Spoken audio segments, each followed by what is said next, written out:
Prajem krásne jesenné dopoludnie všetkým sledovateľom nášho YouTube kanálu. Ja som práve na ceste do poľovného revíru. Je november, to znamená obdobie muflónnych ruje.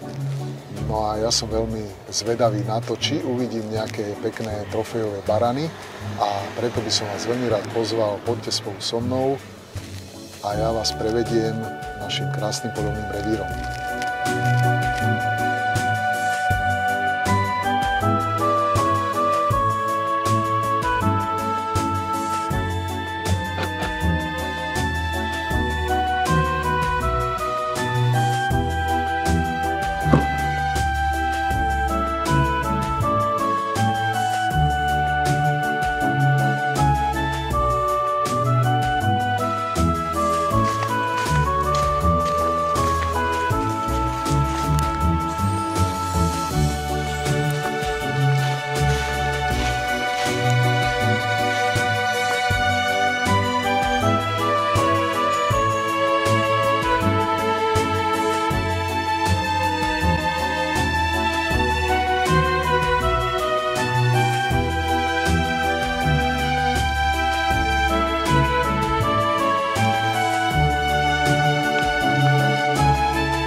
No, ak môžem povedať ja svoj názor, tak rozlúčka s babým letom vyšla úplne dokonale, nad moje očakávania. V podstate tá muflónia ruja ešte je len v začiatkoch a tí barani sa držia pokope. Dnes sme mali nádherné slniečko, tak vyťahli aj na pašu a proste je to nad moje očakávania. Hej. Aj ten deň dnešný vyšiel úplne na 1,000,000%. Som rád, že nás Diana odmenila takýmto krásnym pohľadom.